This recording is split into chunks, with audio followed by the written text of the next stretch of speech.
Eu, Hermann König de Bach, quero compoñer, con axuda de Deus, un pequeno libro que se ha de chamar O Camiño de Santiago. Nel, quero describir camiños e pasos, e de que forma todo irmán de Santiago hase de prover con comida e bebida.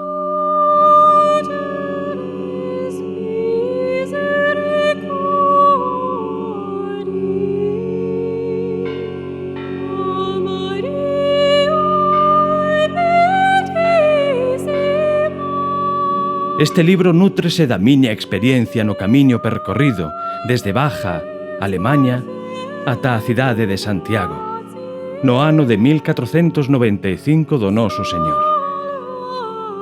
Foron moitos quebrantos, medos, dores e penurias que me acaeceron na miña peregrinaxe. E en máis dunha ocasión cheguei a dar a miña vida por perdida. Pero a fe en Deus e no apóstol foi maior que o demais.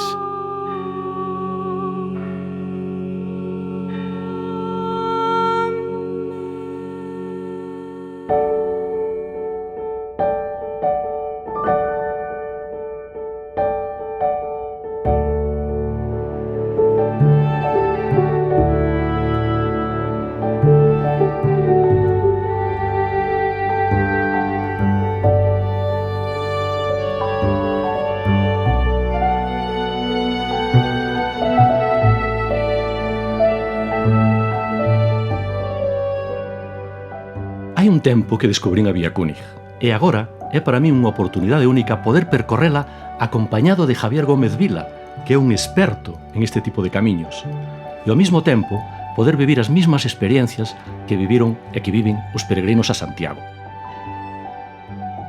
Porque König, si te acuerdas, es un monje alemán del monasterio de Bacha, allá en el norte de Alemania, que hizo la peregrinación de 2.600 kilómetros a Santiago de Compostela. Imagínate la preparación que tiene que tener algo así.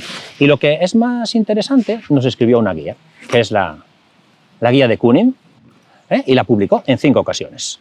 La primera publicación, 1495, y la última, 1521. Y concretamente, ¿qué variante tiene esta guía con la guía, bueno, con el camino tradicional, con la guía del camino tradicional? Pues gracias a esta guía, que es una guía fantástica porque nos viene detallado todo, nos viene detallado las distancias, los pueblos, dónde se come bien, dónde se come mal, el cambio de moneda, fíjate qué visión tenía König, ¿no?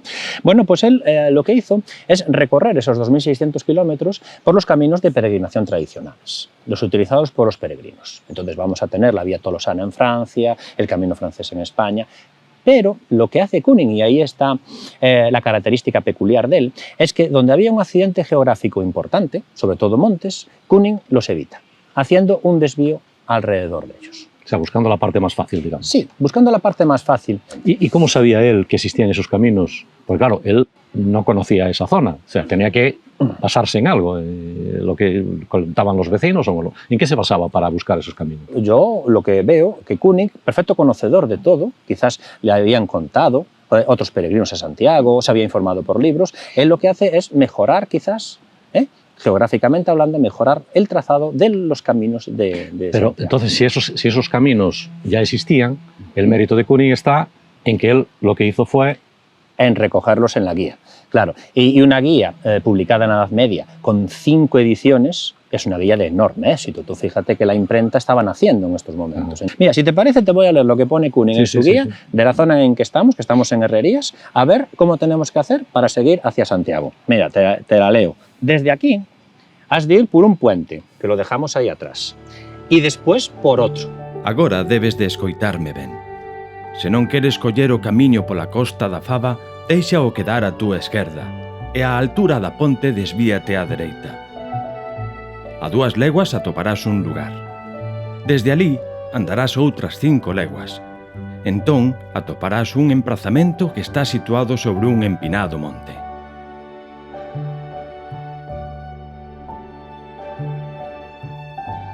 Esta guía servirá ao resto de devotos a aliviar o camiño, a protexerse dos perigos, a tratar con irmáns peregrinos, manexar moedas estranxeiras, buscar acubillo e evitar roteiros perigosos, ben sexa pola súa dificultade ou a presenza de bandidos.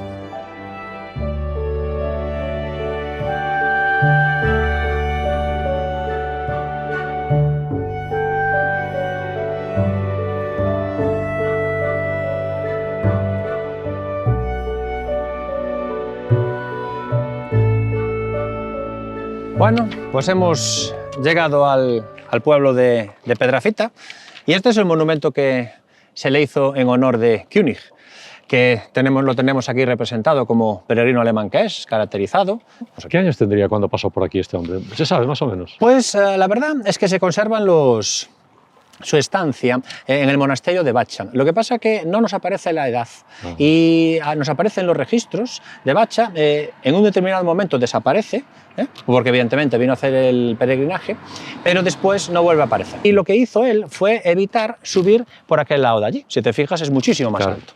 Por allí pasa el camino francés, entonces hay una subida de 300 metros más en la misma distancia. Ahora desde aquí él coge un trazado más al norte del camino francés y coge un trazado mucho más sencillo por el ayuntamiento de Asnogais, que es a donde vamos a ir ahora, y vamos a recorrer, bueno, por lo que es la dorsal, por la parte de arriba, un camino precioso, donde vamos a tener unas vistas fantásticas y donde vamos a encontrar un camino de tierra, tal cual, lo vieron en aquella época.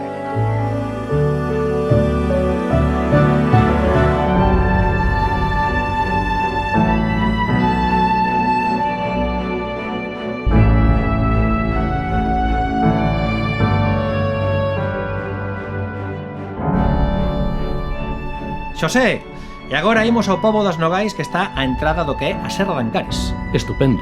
Ademais, creo que é un pobo con moita tradición en isto da acollida dos peregrinos, non? Sí, desde sempre. E ademais che vou a presentar o seu alcalde que nos vai a ensinar o máis característico desta zona. Bueno, ¿y qué tal el camino entonces? Pues verdaderamente estoy sorprendido porque unos paisajes hemos visto maravillosos. La verdad, es un sitio, yo tenía ganas porque conocí a Javier, tenía ganas de conocer esta vía y me está sorprendiendo. Sí, la verdad es que los paisajes, lo hemos hablado muchas veces Javier y yo creo que son impresionantes y es una naturaleza que se conserva, aunque dominada por el hombre, sigue muy bien. Además, muy fácil de caminar, es un sitio bastante sencillo de caminar.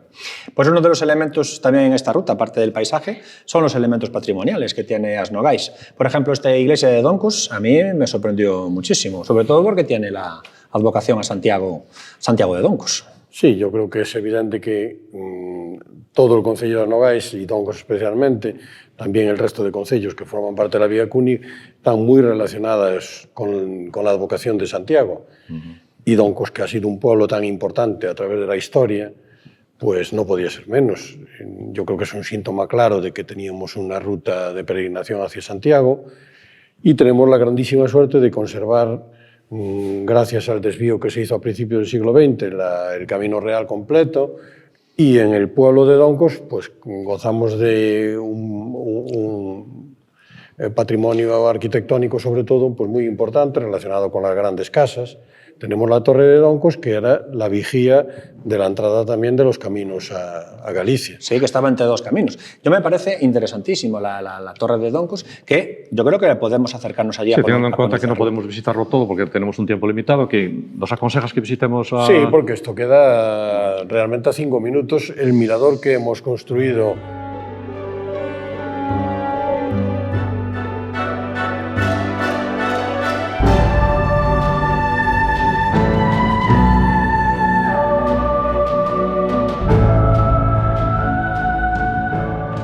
según algunos historiadores, el camino que observáis al pie de la torre vendría enlazando el camino romano también del sur del concello hasta Nogais, donde se reuniría con el Camino Real, vía 19... La vía romana 19, que iba de Lugo a Astorga. Efectivamente. Y cerraría el entramado de caminos romanos en esta zona, que pasaba por él. O sea, que la torre se hizo con el fin, con el fin de vigilar la entrada a Galicia. La entrada a Galicia, todos los caminos que entraban a Galicia. E incluso hay leyendas que esta torre de Doncos nos la relacionan con los peregrinos que pasaban por aquí, hacia Lugo. Y hay una leyenda que es que habla de que los sarracenos, cuando Almanzor vino a la incursión a Santiago, entró en Galicia, raptaron algunos de ellos una joven aquí, era peregrina, aprovechando que iba a peregrinar a Santiago, y la raptaron y la metieron en la grupa, en el sitio, de ahí viene, la raptaron en la grupa.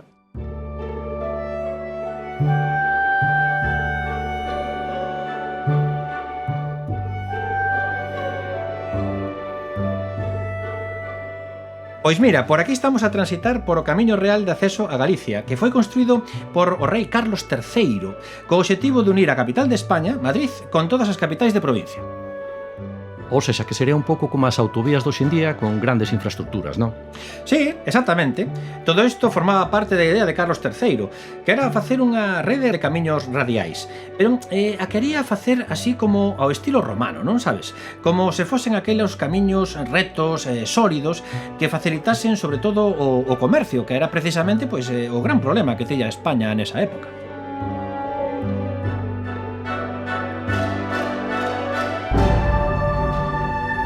Qué bonito, ¿verdad? Sí, el camino que hemos hecho. Esa bajada es una pasada, con toda esa vegetación y después la niebla metiéndose por el medio de los árboles. De verdad es un día memorable este. O sea, final de etapa. Valió la pena, pero vamos, eso desde luego fenomenal. Final de etapa aquí en la Villa das Nogais. Bueno, entonces toca descansar, tomar algo aquí, un refrigerio. Como siempre se hizo, que As Nogais siempre fue pues, la villa de paso de todos los que bajaban por este camino y que además esto estaba lleno de mesones, ¿no? Exacto, sí. Un camino realmente precioso.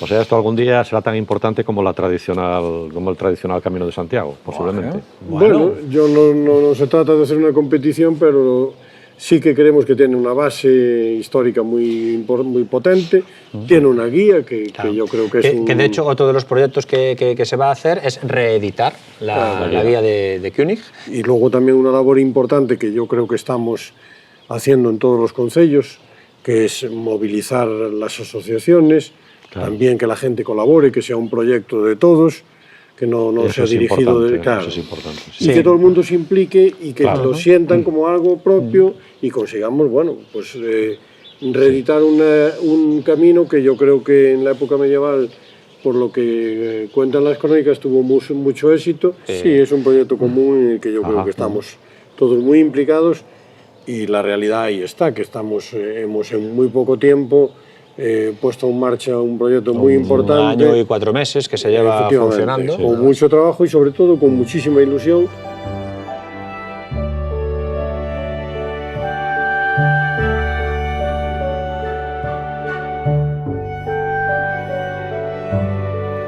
A ti sí, que eu sei moi ben que che gustan esas paisaxes fantásticas.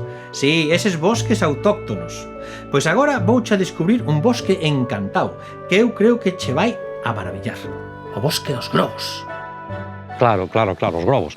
Aquí se rodó la película de Pedro Lea, El bosque del lobo, que trabajaba José Luis López Vázquez. Que esto fue en los años 80, una cosa así. Es un relieve kárstico de erosión de las rocas, que después nos viene toda esta vegetación y las cubre el musgo, que a mí me parece un lugar de ensueño. Sí, además de cuento de hadas, ¿eh? Esto en otoño con las hojas amarillando tiene que ser una maravilla. Tiene que ser una auténtica preciosidad.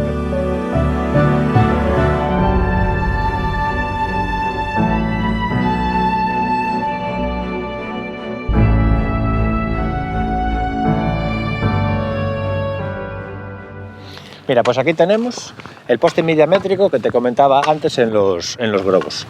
Porque esto de la Vía König es como si fuera una especie de museo al aire libre de indicadores de distancias. Tenemos todos los modelos. todos los modelos. Mañana vamos a ver un leguario del Camino Real de Carlos III, cuando se medía las distancias en leguas. Pero este fue el sucesor, porque Isabel II decidió unificar todas las distancias, entonces introdujo pues, los kilómetros.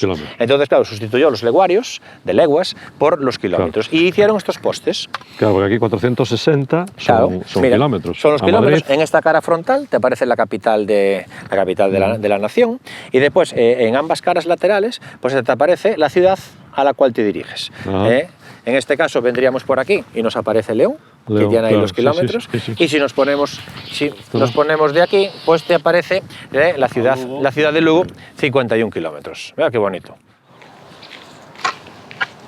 Pues mira, era habitual que hubiera mesones en estos grandes caminos de peregrinación, en estos grandes caminos reales anteriormente. Precisamente, mira, aquí tenemos uno que a mí me parece que es realmente precioso, ¿verdad? Que pone, do século XVII ata o século XX foi pousada dos carreteros e arreeiros que transitaban polo Camiño Real entre Castela e Galicia. Claro, este es el antiguo mesón del Camino Real de Carlos III, que había muchísimos a lo largo de este camino, y que precisamente, no solo del Camino Real de Carlos III, sino que en la propia guía de Kuning también nos habla de los mesones que había en el siglo XV, y da muchísimas recomendaciones sobre dónde tienes que comer, dónde no debes de comer, lo que te van a dar en cada sitio, porque los peregrinos en todos estos mesones y en todas las casas les daban de comer, en teoría, gratis. Y bueno, pues habla pues de todo, cómo tienes que comer, a dónde tienes que ir. Y fíjate, de hecho, en la guía, al principio de todo, en la primera página, en los primeros versos, nos habla de este objetivo, que es uno de los objetivos importantes de la guía. Mira, te voy a leer este apartado que me parece muy interesante. En ella quiero describir caminos y pasos, y de qué manera todo hermano de Santiago se ha de proveer de bebida y de comida. Y tampoco quiero olvidar mencionar las muchas maldades de los mesoneros. Nas pousadas e hospitais atoparás onde dormir a cuberto, comer algo e repousar o corpo e o espírito, ademais de facer repaso do camiño percorrido e do restante facer cábalas. Que non che falte comida na viaxe, non para encher o estómago copiosamente, senón para manter as forzas. Embutidos, afumados e queixos son bo alimento que transportar no teu zurrón. Dorme da poucos durante o día, pero non cando esteas moi canso, xa que pode pasar máis tempo do previsto e sorprenderche a noite en algún lugar pouco apropiado.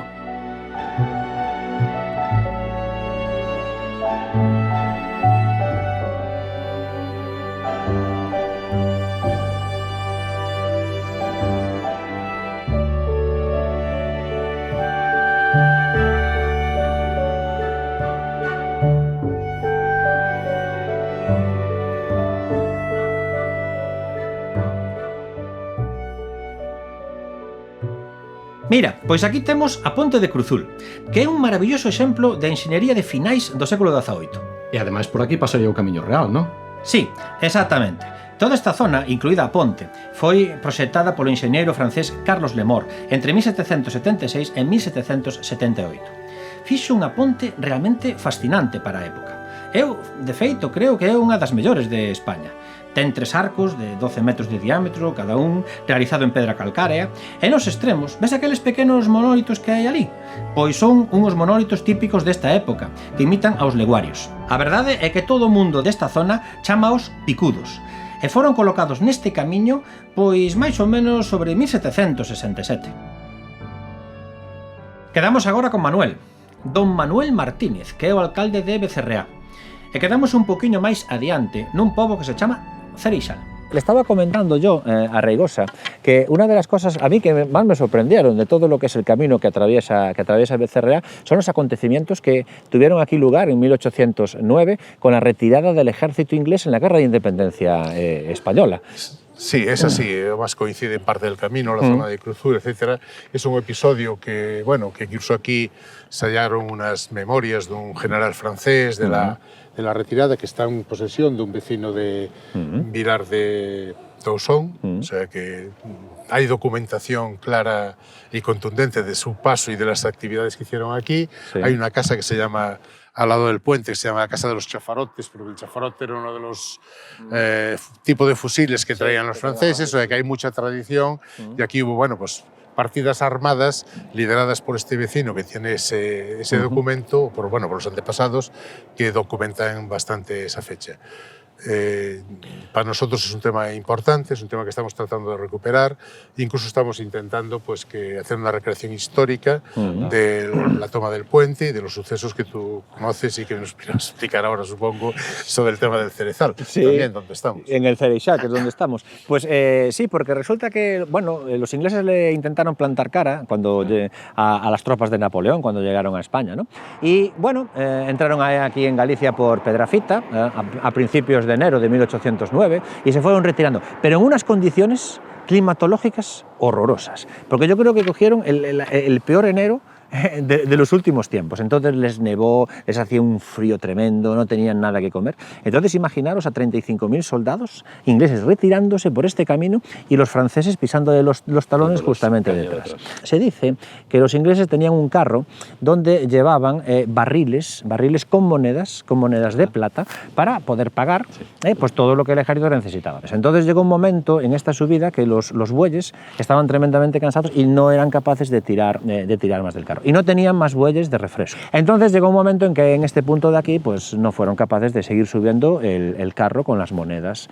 El alto mando inglés, Paget, que era el que tenía todos los húsares de lo que es la retaguardia, pues decidió tirar las monedas de plata por esos precipicios que tenemos aquí con el objetivo de que no cayeran en manos de los franceses.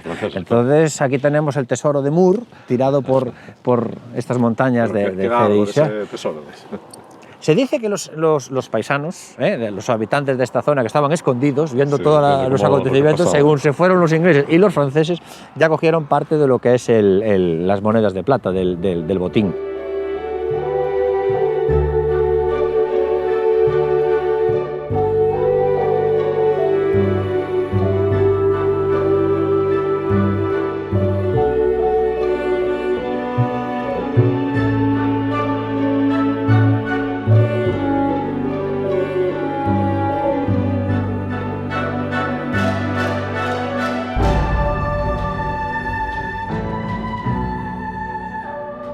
El monasterio de Penamayor es uno de los principales monumentos que tenéis en el Ayuntamiento de Becerrea, ¿verdad? Sí, el monasterio de Penamayor, que es BIC, está declarado BIC, lo cual es un tema ya importante, es el referente quizás de mayor afluencia de gente, de mayor visitación y que también permite, pues desde aquí, explayarse y conocer pues, el resto del concello de Becerrián.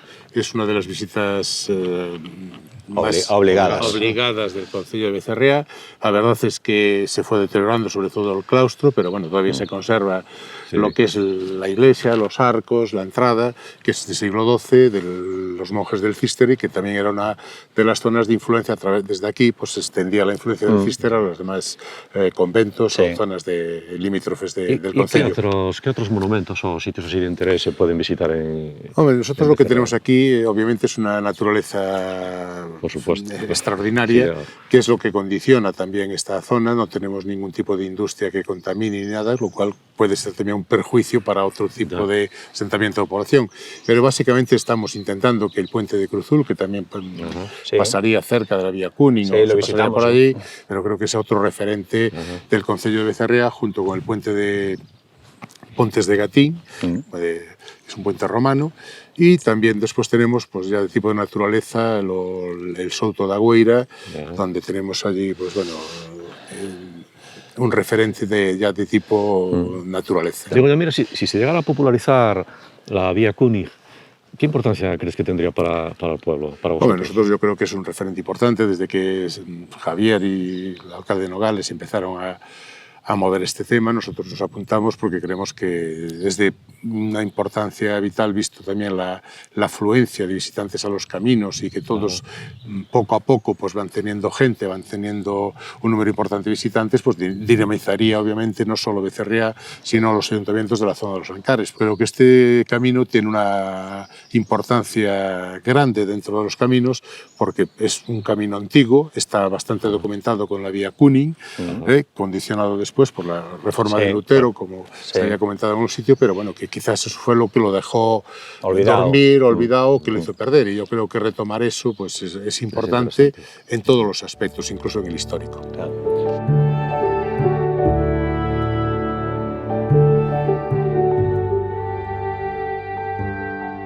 Aconselloche sigas o meu roteiro, pero tamén debes variar se así o ves necesario. Hai vilas polas que pasan tantos peregrinos que as xentes resístense a dar esmola. En cambio, noutros menos ateigados, podes pedir se o ves necesario. Nas cidades máis pequenas dan pan e viño de bo grado, pero as esmolas debes aforrar debido a que en certas pontes e pasaxes moito debes dar. Xosé, como vas? Digo porque imos seguir por zona montañosa ata chegar a Baralla. Mais adiante imos falar co alcalde, Miguel González, que nos cita nun sitio excepcional, a Ponte da Senra. Estábamos en este sitio porque me estaba diciendo Reigosa que el puente que tenéis ahí atrás es un puente precioso. Sí. Y la vía König pasa por encima de él. ¿Y qué más hay para ver aquí? Aunque bueno, ya tenemos alguna... Pero ¿tú qué nos recomiendas que visitemos? La recreativa que ves todo que es espectacular, a ver, el pueblo muy bonito, toda la vía, toda la ruta que estás haciendo es increíble, hay paisajes increíbles. Hay otras rutas alternativas también muy bonitas que estamos trabajando en ello. Pues aquí te cuento que no hace mucho todo lo que es la vía König que sale hacia Vilartelín estaba completamente cortada y que fue el ayuntamiento de Baralla el que limpió y recuperó pues un tramo realmente grande, tradicional de toda la vida de lo que es el camino. Ese cacho estaba muy mal, pero bueno, todo el mérito lo tienen los historiadores, pero nosotros lo poco que podemos lo apoyamos y hacemos el esfuerzo y ahí nos costó. Porque hubo poco plazo de tiempo, lo tuvimos que hacer en muy poco plazo, pero hicimos el esfuerzo porque merece la pena. Porque tenéis alguna especie de acuerdo, mancomunidad, una historia. Sí, y eso lo dijimos nosotros de aquí de Baralla. Eso lo lleva a los cantantes. Es iniciativa vuestra. Efectivamente, pero hacemos todo junto, porque esto sí que tenemos que hacerlo todo junto. Hombre, vamos todos a una y estamos muy unidos en ese sentido y creo que es el camino que tenemos que llevar. Y después también está presupuestada una aplicación móvil en que tú lo llevarías en el móvil y te va indicando pues la ruta, tu posicionamiento, los servicios que tienen, los restaurantes que necesitas, todos los servicios. Con códigos QR y todo. Exactamente, con códigos QR. O sea que es una señalización completa, tecnológicamente muy avanzada. Es una señalización realmente espectacular. O sea que le veis futuro a esto. Sin duda, apostamos totalmente por ello. Totalmente, sin duda. Muy bien. Y espero que venga mucho más como tú. Claro. Vale. Si tengo que recibir a todos los recibo, que no pasa nada. Estupendo. Pois agora voucho a levar ata alí, a beira desa ponte, porque quedei con dúas historiadoras que ademais son especialistas na historia que rodea o camiño. Seguro que van ter moitas cousas que contarnos. Pues yo tenía interés en hablar con vosotras porque me comentó Javier que estás haciendo una serie de investigaciones acerca de la vía König. Y bueno, no sé qué podéis aportar, si tienes documentos o... Sí, tenemos documentación muy interesante además. Una buena parte de ella está en los fondos del antiguo monasterio de Penamayor. Que ya sabes que ahora queda muy poquito del monasterio, queda básicamente la iglesia, el monasterio casi desaparecido, pero sí se conservan los documentos en el Archivo Histórico Nacional. Entonces de ahí hemos sacado documentación muy interesante y sabemos que Penamayor era para la vía König exactamente lo mismo que el santuario del Cebreiro era para el camino francés que pasaba por aquella zona. Y bueno, Penamayor además contaba con un aliciente importante para los peregrinos que eran las reliquias, porque Penamayor tenía sus propias reliquias. Tenía una reliquia del Lignum Crucis, que es un resto de la cruz, y tenía una imagen importante de la Virgen de las Abarcas. Y eran dos objetos que eran muy venerados por los peregrinos. Es decir, unos peregrinos preferían ir al Cebreiro y admirar las reliquias que había allí, pero había otros que preferían Penamayor porque eran más devotos de estas otras reliquias. ¿Y qué documentos hay? ¿Qué documentos habéis encontrado? Pues hemos encontrado documentos en los que se mencionan terrenos que lindan con el Camino Francés, que es algo importante también. Este topónimo es muy importante para el Camino de Santiago, Camino Francés. Hemos encontrado documentos escritos por los propios escribanos del convento donde dicen que los peregrinos que iban hacia Santiago paraban en Penamayor precisamente para admirar las reliquias que allí había. Y tenemos documentación también para justificar que cerca de Penamayor había un hospital y una enfermería. Es decir, los peregrinos tenían absolutamente todo lo que necesitaban para su recorrido. Digo yo, al pasar tanta gente por aquí, como pasaría, ¿no?, tanto peregrino, habría gente que se moriría también aquí, ¿no? ¿Qué se hacía con los...? ¿Hay documentación de gente que se haya muerto al pasar por aquí? ¿Hay algún...? Sí, efectivamente, con los libros parroquiales podemos encontrar todas las partidas de funciones y encontramos pues gente que venía de muy lejos, pasando por lo que es el Camino de Santiago. La Vía Cúnig. La Vía Cúnig, efectivamente. Y entonces, por poner un ejemplo, de gente pues tanto franceses como un alemán, por ejemplo, que se murió en Doncos antes de llegar a Santiago. Y bueno, era un señor alemán, se llamaba Cristóbal de Fum. No sé pronunciarlo en alemán, efectivamente.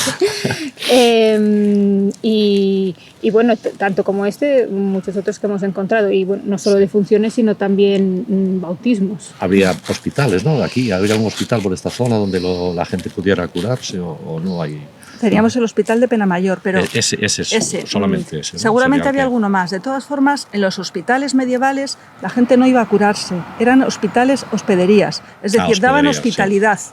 Por eso, de ahí la confusión del nombre. Claro. Daban alojamiento a los peregrinos. Después había las enfermerías, que era donde los peregrinos realmente iban a sanarse si lo necesitaban o si tenían en aquel momento algún problema físico, pero los hospitales daban alojamiento.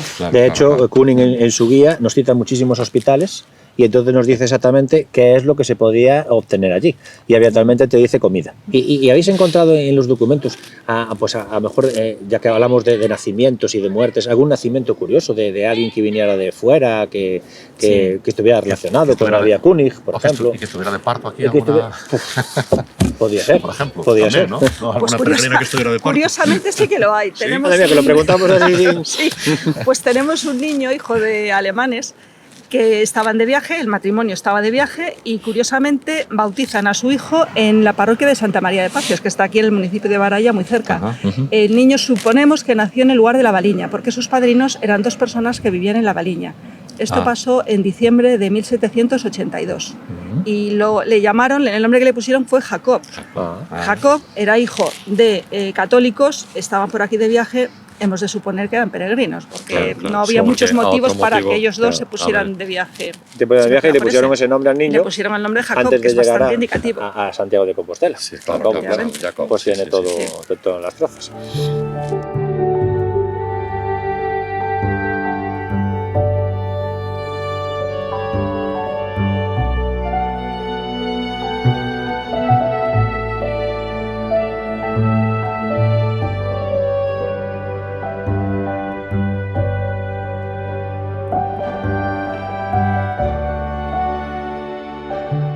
Parece que xa deixamos a montaña atrás, non? Sí, por fin. E agora, de feito, ímonos dirixir ata Lugo polo Concello do Corgo, que é unha zona totalmente chaira. Non hai ningún problema. Este castro tuvo mucha importancia en su época. Sí, fue un castro relativamente grande dentro de aquí. Más o menos esto es del siglo I. Ya estaban aquí los romanos y posiblemente este castro lo construyeran y se dedicarían los pobladores del castro a las actividades comerciales, porque por aquí muy cerquita pasaba la vía romana 19. Y después muchos de estos recintos castrechos durante la Edad Media se cristianizaron, ¿no? Y es habitual que en el centro del recinto castrecho pues construyan una capilla o una iglesia, claro, como por ejemplo este caso que tenemos atrás, que es la capilla de San Bernabé. Y tú fíjate qué curioso que cuando construyeron la capilla, bueno, ya hace su tiempo, y construyeron, bueno, pues una mesa de altar fuera para dar misa, pues reutilizaron un miliario romano, que es este que tenemos aquí de la vía que está aquí. Es muy habitual también que en la Edad Media cogieran estos miliarios y los reutilizaran tanto de interior como exterior para las mesas, de altar. Muy tenemos propio, aquí, aquí reutilizado.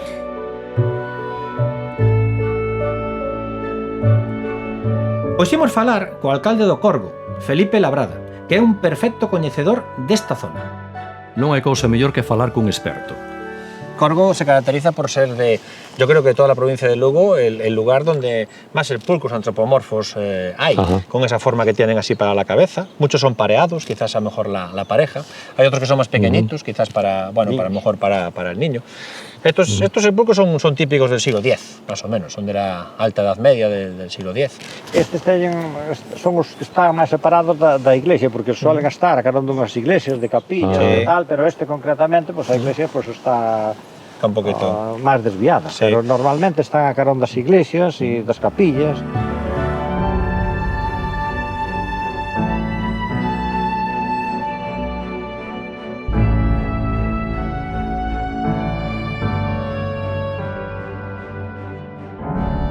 Que esto es una fuente milagreira porque el agua tiene sulfuro, entonces es medio medicinal, y entonces pues habitualmente viene la gente en una dolencia, mejor de piel o de los ojos, y entonces bueno, pues tiene un trapo de estos como los que ves aquí colgados, un trapo de estos, y entonces envuelve el trapo en la dolencia, mete la mano con el trapo y con la dolencia aquí en el agua, entonces saca, quita el trapo y entonces en teoría la dolencia se va con el trapo y entonces se deja ahí en el alambre. Y a medida que se va secando el agua, la dolencia va desapareciendo. Y dice la leyenda que la Virgen de las Virtudes se venía aquí a lavar los ojos, por eso se hizo la capilla. La llevaban a la parroquia y venía, que volvía aquí y aparecía aquí. Porque aquí en esta capilla también se descubrió, de hace tiempo, un ara romana dedicado al dios Mercurio. El dios Mercurio es el dios de los caminos y el dios también de la sanación a través del agua, porque muchos de los viajeros en Roma, bueno, pues si tenían alguna dolencia se curaban, bueno, pues dándose con agua, y se limpiaban. Entonces, bueno, en cierta medida, ese descubrimiento de la hora de Mercurio puede estar relacionado también en cierta medida con la fuente, en la época romana, con el camino, con la vía 19 y con la vía Kuning, que también pasa. Bueno, pues tendremos que probar a ver si no tenéis ninguna dolencia. Ahora mismo no, pero No. Vamos a coger un poquito de Pero agua, podemos ¿verdad? coger, a ver, Vamos aunque sea a coger con la un poquito de mano. agua. A ver, Sí, con la mano. pues sí que huele a. Sí. A olor. Huele a sulfuro, ¿verdad? A sulfuro, a huevos podridos, sí. Sí, que huele. Sí, uf. Sí, huele lo mismo que las del balneario de Lugo. Sí, Ese que visitó sí. Kuning. De nuevo el de Guitiriz. Bueno, el de Guitiriz o el de Banderí. La gente mete la mano y hace mira, así, mira. la que no trae la Vale, sí. Pues mira tú. A ver si me quitan las arrugas estas de aquí. Pues venga, vamos a darle aquí en la frente. Y da suerte también para seguir haciendo el camino.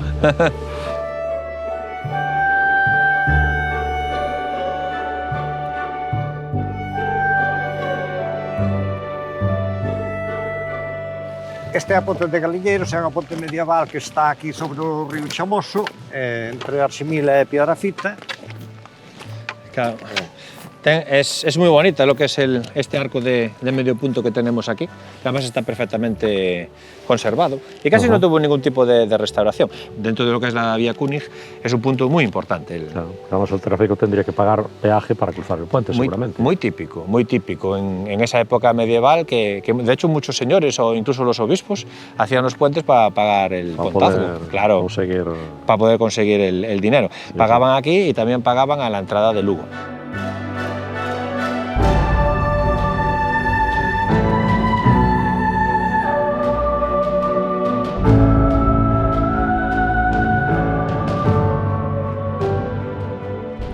Es el ayuntamiento que más kilómetros tiene de la vía Kuning en la provincia de Lugo. Y yo sé que estáis haciendo muchísimas cosas para promocionar y para recuperar la vía Kuning. Pois temos 15 kilómetros, estamos limpiando e preparando para ser señalizado dentro de poucos días e bueno, pues aquí temos algúns puntos importantes como o Castro de Castrillón, a Casa do Ulloa, que é un pazo que pasa a carón do camiño, a Ponte de Galiñeiros, o miliario este que foi da vía romana e bueno, pois agora estamos a 2 kilómetros de entrar xa no concello de Lugo. Claro, porque además el Corgo fue una tierra de caminos. Vino la vía romana, la vía medieval, el camino real. Y de la vía romana creo que tenéis los mejores restos arqueológicos del norte de Galicia. A vía romana, pois hai las lombas estas sí, que lombos, están aí que se ven, que pasan, atraviesan todo el Corgo, donde hai restos inequívocos que pasaba por aí la vía romana deste miliario, pues seguramente procede de un punto que quedan aquí a pocos metros de aquí. 800 metros. 800 metros de esos lombos. ¿Y qué nos puedes decir del miliario este? Pues este miliario procede de la vía romana y eso ahora en este momento fue trasladado de la vía romana para dividir las parroquias de San Bartolomé de Chamoso y Arximil. Se fue depuesto durante la Edad Media, que muchos se reutilizaron y se pusieron como límite de parroquias en los caminos medievales, porque este es un trozo del camino medieval, para que tú vas por el camino y digas, pues mira, aquí se termina una parroquia y aquí empieza. El Google de aquel momento. El Google, exactamente. Coidado ao atravesar os grandes páramos. que lles trae moito sufrimento aos pobres irmáns peregrinos. Escoita ben o que digo. Aprovisionate ben de pan e auga. Eu explícoche que quen neles cae enfermo morre de fame, pois, falto de asistencia, necesariamente ha de perecer.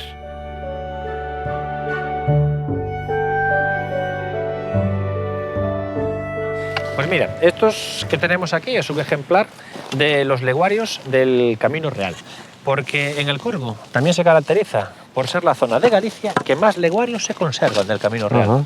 Sí, se conservan concretamente 2 y otro está en Lugo.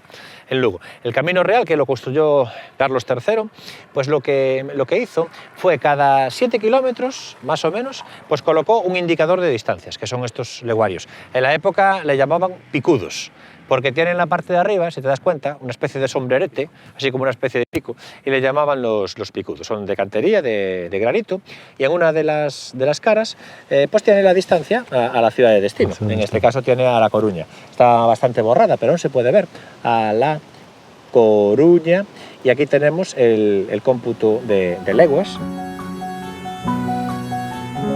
Nos ríos poderás abastecerte de auga, refrescarte e se és hábil atopar pesca. Pero son lugares perigosos polo esvaradío das súas rocas, así que leva tino nos teus movementos.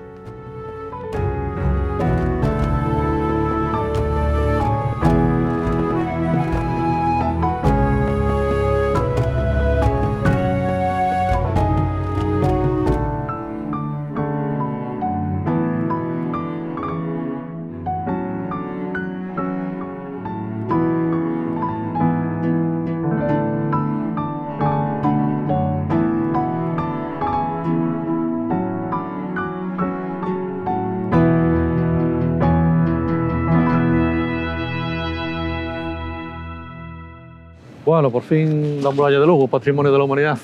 Y es donde confluyen los caminos. ¿No? Sí, exactamente, aquí es donde confluyen los caminos. Mira, el primitivo que nos viene por allí y la Vía Cúnica es por donde vinimos nosotros ahora. Pero no solo son los caminos de Santiago. Por esta puerta entraron casi todas las comunicaciones de Lugo. Entró la Vía Romana 19, que vimos por ahí atrás, entró el Camino Real, por aquí entraron todos, Puerta de San Pedro o Toledana. Y entonces ahora cuando accedamos vamos a cruzar todo lo que es la ciudad de Lugo y vamos a dirigirnos a la catedral, que es otro punto muy importante lo que es en el camino primitivo y en la Vía Cúnica. O sea que nuestro monje entraría por aquí. En 1495. O sea que seguramente esto sería está muy cambiado. Muy cambiado. Bueno, una de las cosas que cambió es que antes tenían puertas de madera en la muralla. Y entonces a las 10 de la noche cerraban la puerta de madera para que los lucenses pudieran dormir tranquilos.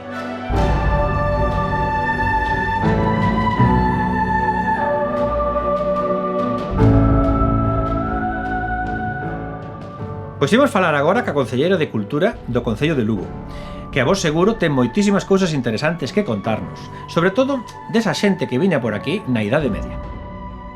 Pois aquí o señor Reigosa, máis eu estamos facendo a Vía Cúnica.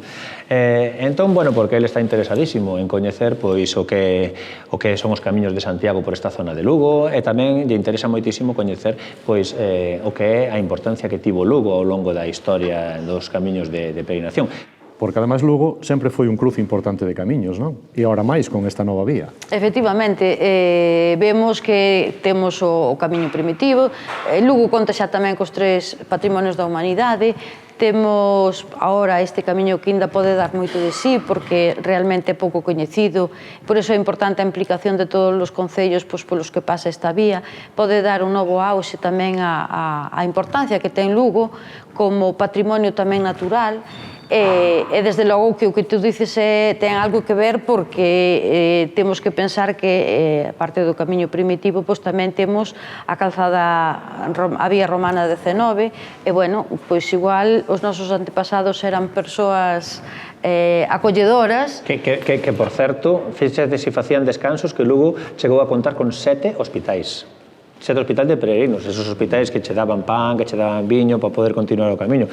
Despois de Santiago de Compostela, a cidade máis importante en cuanto a peregrinos de toda Galicia. E entonces para o peregrino que chega aquí, Que é o máis importante que lle ofrece Lugo para visitar? Pois acercarte á catedral, podes acercarte ás distintas salas museísticas, podes acercarte tamén a recorrer todo o patrimonio que está nas propias rúas, porque Lugo é un museo andante, ti vas polas rúas e podes ver pois restos arqueolóxicos que están con ventanas que se poden ver. Aos peregrinos de toda a historia desde o principio interesou un rasgo que só ten Lugo, que é a exposición permanente do Santísimo Sacramento, que está ali na catedral. É un privilexio que ten Lugo e que só ten 2 sitios máis en todo o mundo. Un dos motivos que tivo para desviarse e non ir por o camiño francés habitual, a mellor foi chegar aquí e rezar a exposición permanente do Santísimo Sacramento. Que ademais, según as últimas informacións, parece que apareceu no século XIV e no século XV, xusto cando peregrina Cúnig, que cando, bueno, quizáis, entón, bueno, mellor estaba de moda e dixo, bueno, pois vou a ir por Lugo e facer iso. Creo que cando xa non que vas peregrinando, senón cando tú vas de viaxeiro a unha cidade, pois o importante, aparte de ver os monumentos, pois tamén coñecer pois a particularidade dese pobo, non? Desas... Sí, esas costumes que tenen, esas tradicións, esa gastronomía. Esa gastronomía, efectivamente. Bueno, Maite, pois temos que continuar. Entón, moitísimas gracias pola entrevista e que logo siga crecendo en todos os aspectos patrimoniais. Pois moitas gracias e que teñades un bo camiño. Bueno, pois moitas gracias.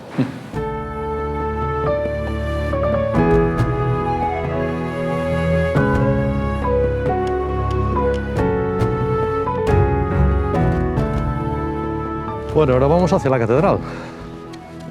Sí, la catedral. Ahí la tenemos enfrente. La comenzaron en el siglo XII. Bueno, y estando en Lugo, será imperdonable que no probemos el pulpo, digo yo. Es el gran plato de Lugo y de Galicia. Pulpo a feira.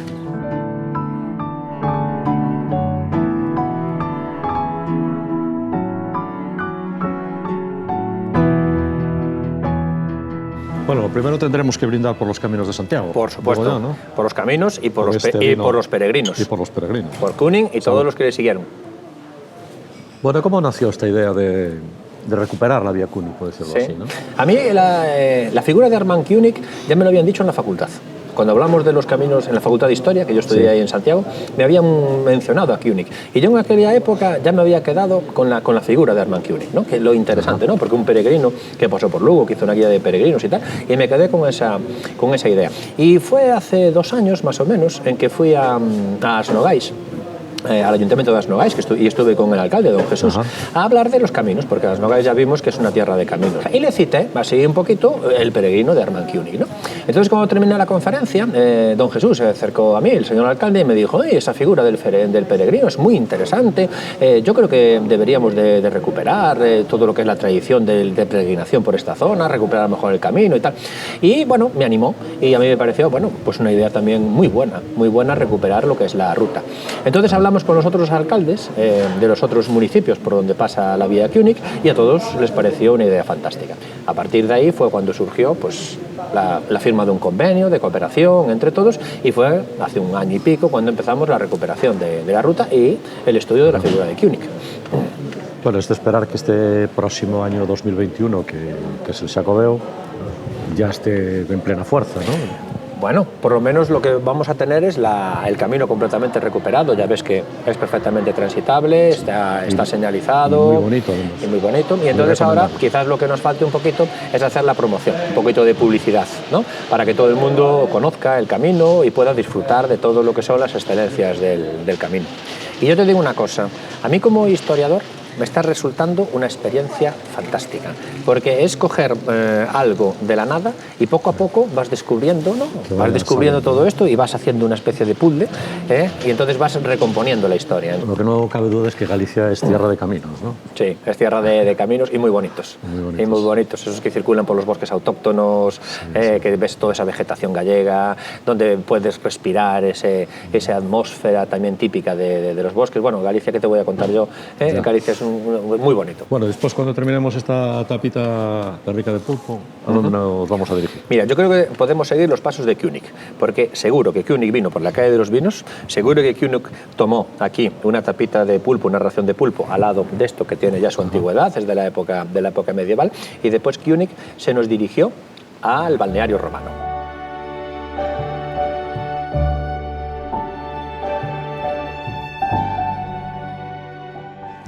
tiene 3 patrimonios de la humanidad, algo realmente muy importante.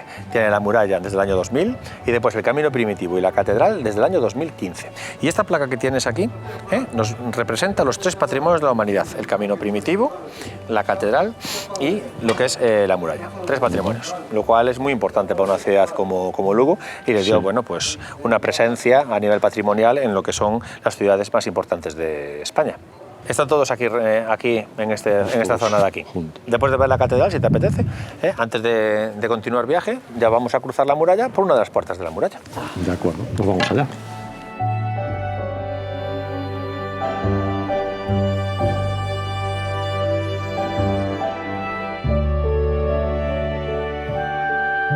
Pois para relaxarnos un pouco, se che parece, Xosé, imos facer unha visita ás termas de Lugo, que ademais xustamente están aquí ao pé do camiño. Seguramente que o noso monxe pasaría por aquí. Alí, máis aló da ponte que construíron os romanos na cidade amurallada, hai unhas augas termais con éxito pouco común na sanación do corpo. Has de parar a tomalas para afrontar o final do camiño. Por esta preciosa ponte pasou o noso amigo Hermann König fai 525 anos, nese camiño que fixo cara a Santiago de Compostela. Pero ademais, esta ponte xa formaba parte da antiga vía romana 19. Pois aquí termina a nosa experiencia, amigo Xosé. Confío terche servido para descubrir os segredos deste fantástico camiño xacobeo, que tan ben nos relatou o noso querido amigo Hermann König fai xa 525 anos. Pois Javier, a mí só me queda dar as gracias por axudarme a vivir esta inesquecible experiencia e espero que nos vexamos en outros camiños. Foron moitos os quebrantos, medos, dores e penurias que me acaeceron na miña peregrinaxe. E en máis dunha ocasión cheguei a dar a miña vida por perdida, pero a fe en Deus e no apóstolo foi maior que o demais.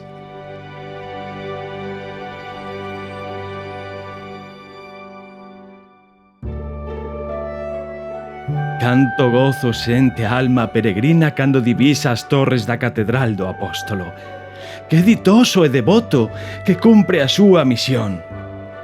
10.000 leguas percorridas e unha infinidade de quebrantos para ao fin poder abrazar o apóstolo Santiago. Hosana, aleluya.